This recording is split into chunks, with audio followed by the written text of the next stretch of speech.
اللهم لا تدع لنا ذنبا إلا غفرته، ولا هما إلا فرجته، ولا عيبا إلا أصلحته، ولا حاجة لنا من حوائج الدنيا والآخرة لك فيها صلاح إلا يسرتها وقضيتها برحمتك يا أرحم الراحمين.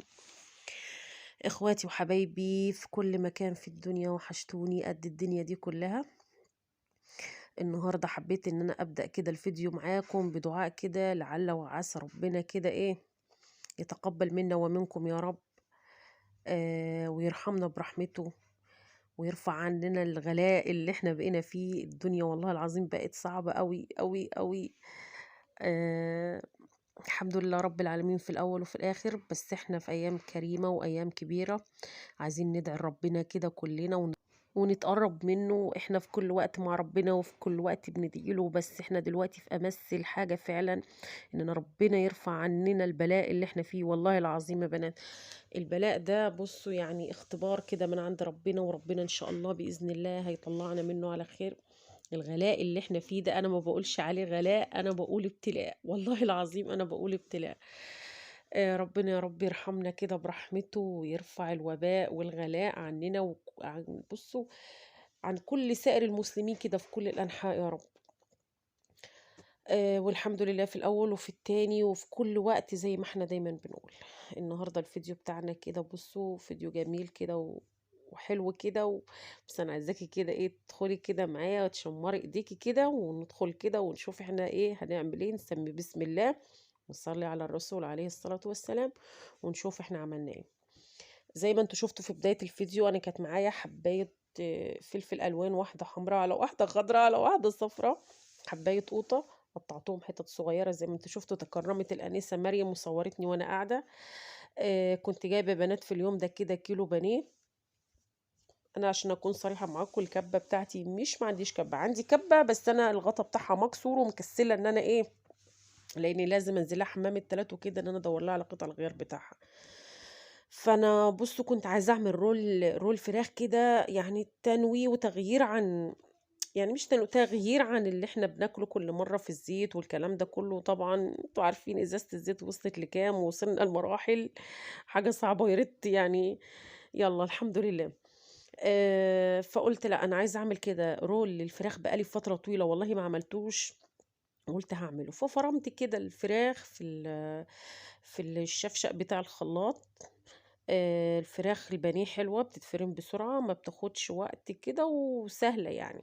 انا كنت عايزة فراخ طبعا ناعمة كده زي ما انتم شفتوا، تبقى الفرمة بتاعتها ناعمة، فالصراحة في شفشق الخلاط بقت زي الفل. فرمتها ونزلتها في طبق او الطبق بتاع البلاستيك او البولة بتاعتك اللي انت هتشتغل فيها، وحطيت عليها توابل. طبعا حطيت زعتر وملح وفلفل اسود، وحطيت كاري، وحطيت نص معلقه من اللي هو السبع بهارات، ولبست الجوانتي بتاع البلاستيك. انا ما بحبش، انا عندي والله عندي علبه في الدولاب بتاعي شايلاه، بس انا ما بحبش ان انا احط جوانتي في ايدي وانا بشتغل، بس قلت مش مشكله بقى عشان ده بيلزق، فمش هينفع اعمل في ايدي، هتبص الدنيا هتضيع. ونزلت كمان بحبه من فلفل الوان، والقوطه اللي احنا كنا مقطعينها في العجينه، مش العجينه، في الفراخ، وعجنتها كده، يعني دخلت كل المكونات جوه بعضيها كويس قوي. جبت بقى ورق الفوين، وكانت واقفة الآنسة مريم بتساعدني. وجبت اللي هو الاستريتش رول يا بنات، اللي احنا بنلف بيه الأكل وكده. فأنا لو عندي أكياس اللي هي بتدخل الفرن، الأكياس الحرارية، كنت أحط منها، لأن انتوا عارفين الألمونيوم بيتفاعل طبعا مع الأكل وكده، فمنعا من الموضوع ده أنا حطيت اللي هو الاستريتش ده فوق الألمونيوم. تمام. نزلت بالفراخ على أساس ان انا احطها كلها، طلعت كبيرة طبعا، هتطلع اكبر من البلاستيك اللي انا حطاه او الاسترتش اللي انا حطاه. فاخدت من الفراخ بعد ما نزلتها، رحت واخدة نص الكمية وشلتها. نزلت بالجبنة الرومي والجبنة الموتزاريلا، وحبة من الفلفل الألوان اللي أنا كنت مقطعاه في النص، ولفيت الرول. الواحد مش مجمع النهاردة.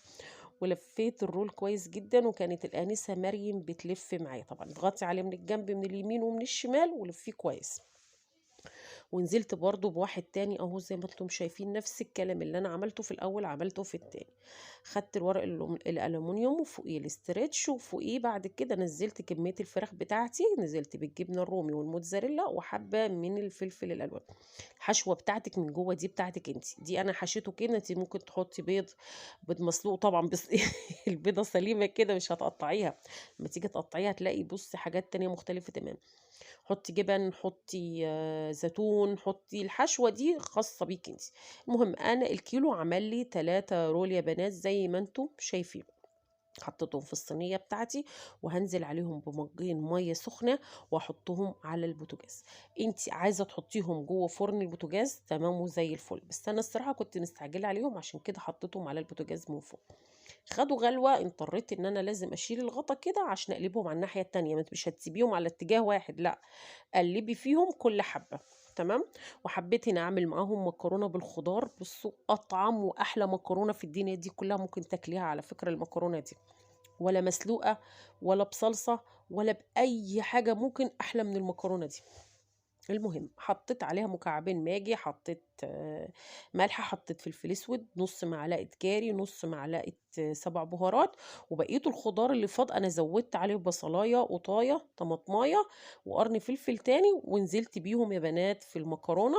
ومعلقتين زيت زي ما انتم شفتوا كده، معلقتين زيت اتنين بالظبط. يعني الناس اللي عامله رجيم ممكن تاكل منها المكرونه دي عادي. وتزودي الميه طبعا بتاعتها، وهتدوقي الملح بتاعها، وهتشغلي عليها النار وتسيبيها بقى كده. بصي هتيجي تبصي هتيجي تاكلي، يعني هتيجي كده عشان تدوقيها تشوفيها استوت ولا لا.